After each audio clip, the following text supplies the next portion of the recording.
Hello and welcome to another Motors.co.uk new car review. Now today we're going to be focusing on the Fiat 500X, but before we dive in and check out what it's like, please remember to give this video a like and subscribe to the Motors.co.uk YouTube channel, hitting that bell icon so that you get notified each and every time we upload a new video.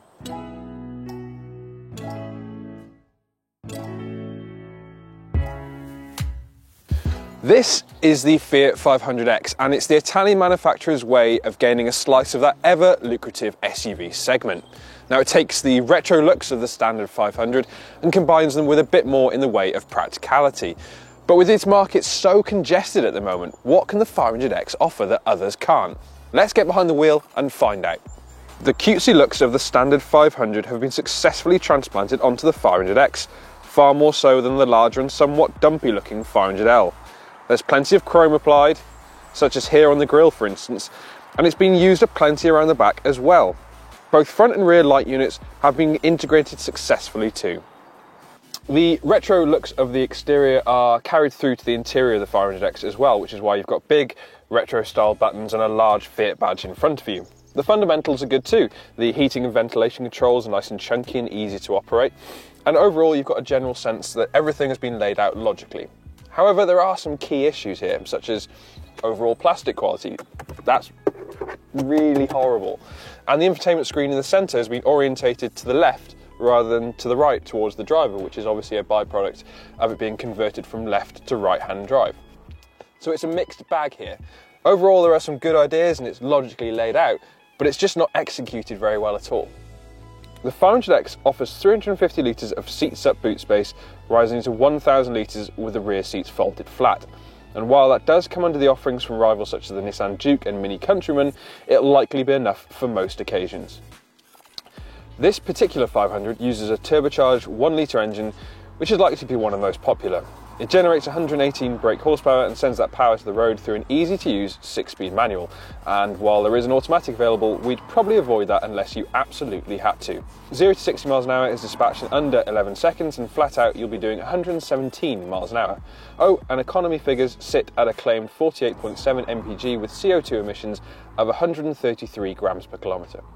The fundamentals of the way the 500X drives aren't that bad at all. The 1-litre engine that we've got here, because it's turbocharged, is relatively flexible and it gets you up to speed in a good enough time. And likewise, the 6-speed manual that you've got in this car, though it isn't all that accurate, is light, so it suits around town driving, which is exactly where the 500X is meant to be.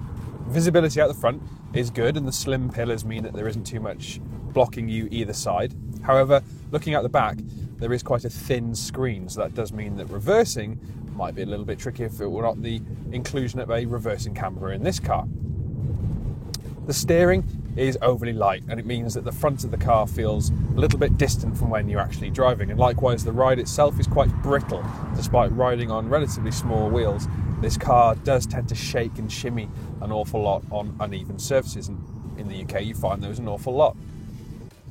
Another thing that's an interesting point on the 500X is that behind the wheel it feels as though there should be gear shift paddles. This being a manual, that's obviously not the case, but you go for one and it actually just changes the radio station, and the other one changes the media function. It's a weird inclusion of a function, and particularly in this location, that you just wouldn't expect. The engine is quite thrummy, and it means that when you're pressing on there is quite a lot of intrusion from that engine noise into the cabin, but overall it isn't too bad.